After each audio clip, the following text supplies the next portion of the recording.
Right. It is becoming increasingly clear that Jeffrey Epstein had blackmail evidence over the President of the United States, Donald Trump, throughout his first term. We have seen emails between journalist Michael Wolff and Jeffrey Epstein himself, where Epstein brags about having inside knowledge on the Trump administration and seeing Trump's nose pressed up against a glass watching young girls swimming. I've gone through all of it. But in this video, I want to talk about some new developments within the DOJ with Todd Blanche, who is currently the Deputy Attorney General. He was Donald Trump's personal lawyer throughout the campaign. That in and of itself is a massive conflict of interest and is massively unprecedented. A personal lawyer turned Deputy Attorney General means that the Deputy Attorney General has every incentive to help the president when it's supposed to be separate branches. So, Attorney General Pam Bondi let Todd Blanche do a closed-door meeting with Ghislaine Maxwell a few months back. They are now admitting that that closed-door meeting has been undermined by the release of these new documents and that these new documents are legitimate. I want to walk you through all of this, but just remember, Donald Trump has been very desperate to not see any of these files released. He doesn't want any of them to see the light of day. Even 24 hours ago, he called Lauren Boebert to ask her to remove her name from the petition to release the Epstein files. She didn't. The discharge petition still passed. Now it goes out to a broader vote on the House floor. So over the next 30 days or so, we're going to see the House votes on the actual release of the Epstein files. Then it goes to the Senate. So I don't know why Trump is so panicked when the political process could work out in his favor, but either way, all of the senators are going to have to go on the record voting against this. To continue, today, George Conway points out an important side note about the Epstein-Trump revelations. They show that Todd Blanche's questioning of Ghislaine Maxwell was either A, completely incompetent, or B, intentionally crafted not to elicit facts incriminating Trump. Either way, he is not fit to serve as Deputy Attorney General of the United States. I mean, it could be both. He's definitely not fit to serve, but he's incompetent, and in an incompetent manner, he was trying to craft the questions in such a way that doesn't incriminate Trump. This entire scheme over the past decade has worked out in Trump's favor, and now it is crumbling in front of his eyes, and he is panicking. Let me explain how.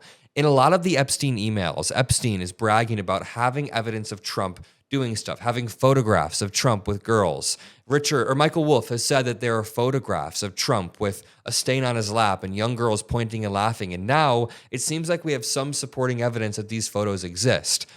But as Jeffrey Epstein was talking about his leverage in emails in 2015, he ended up dying a few years later. I mean, he was caught and then he killed himself in prison. And then when Ghislaine Maxwell is right about to speak and say something to Congress or say something to Todd Blanche, she gets really favorable treatment. I mean, I'm not even making this up. Ghislaine Maxwell's bizarre toilet privilege in Club Fed revealed. This article has been going viral.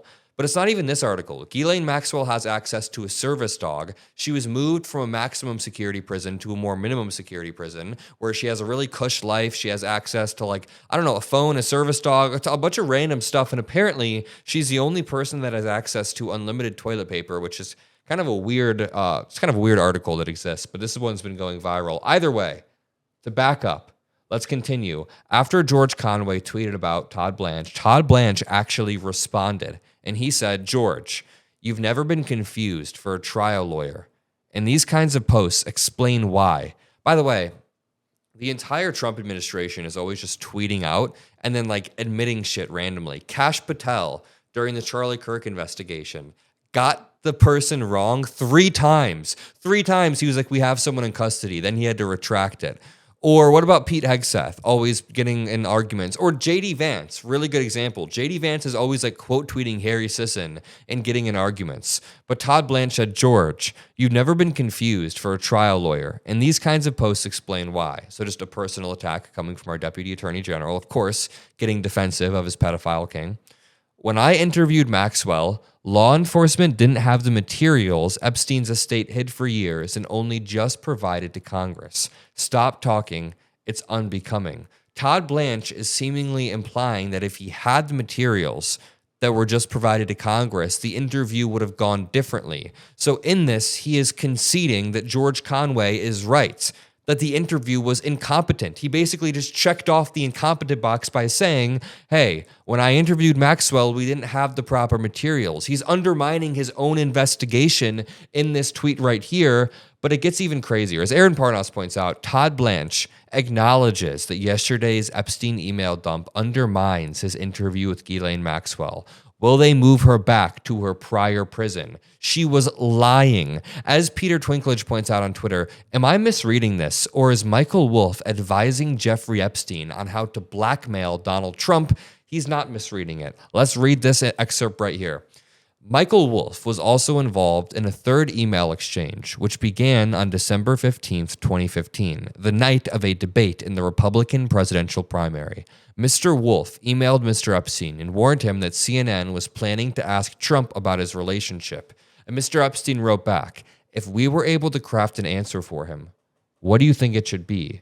Mr. Wolff advised an action, suggesting that Mr. Trump might try to deny a close association with Mr. Epstein. Quote, I think you should let him hang himself, he wrote of Mr. Trump. If he says he hasn't been on the plane or to the House, that gives you valuable PR and political currency. He's saying that we have leverage over Trump. We have leverage if he lies about it. Spoiler alert, Trump has repeatedly lied about it, which would have hypothetically given Jeffrey Epstein the leverage that him and Michael Wolff are talking about here. This could be used to, quote, hang him later or save him, generating a debt. So essentially, if they decide not to release it and Trump wins, then it generates a debt to the president of the United States. Well, that debt didn't help at all because Jeffrey Epstein still ended up dead in 2019. Remember, in the same email dump, Jeffrey Epstein brags that he, quote, gave his young girlfriend to Trump. Convicted sex offender Jeffrey Epstein wrote in a private email that he gave his 20-year-old girlfriend to Trump in 1993. There's so much in these 20,000 emails that people are still sifting through. It's so easy to miss. Let's read this. By the way, make sure you drop a like and subscribe to the Adam Mockler feed for more. Quote, my 20-year-old girlfriend in 93 that after 2 years I gave to Donald. Maybe that explains the photo of Jeffrey Epstein holding a huge check from Donald Trump. I think that perfectly explains it. It's Selena Middelfart, which would have been 20 years old in 1993, insinuating that Epstein, who would have been 40, dated her, then passed her on to Trump. Quote, Hawaiian tropic girl Lauren Petrella, redacted. Epstein wrote earlier in the same email, would you like to see photos of Donald and girls in my bikini, or girls in bikinis in my kitchen? He legitimately had a bunch of leverage over Donald Trump, which leads you to wonder, why is he dead? And why is Ghislaine Maxwell getting such cush treatment right now under this administration? Does Ghislaine Maxwell have a similar amount of leverage? Maybe not as much as Epstein, but I don't know. I'm not somebody who draws up conspiracy theories. I'm not somebody who tries to jump to conclusions, but it's right in front of us. It's right in front of our eyes, and we don't even have to conspiracize that much to see what is going on. So I'm going to leave it there. If you like these quick, rapid videos, make sure you share them. Make sure you're subscribed below. I love you all, and peace out.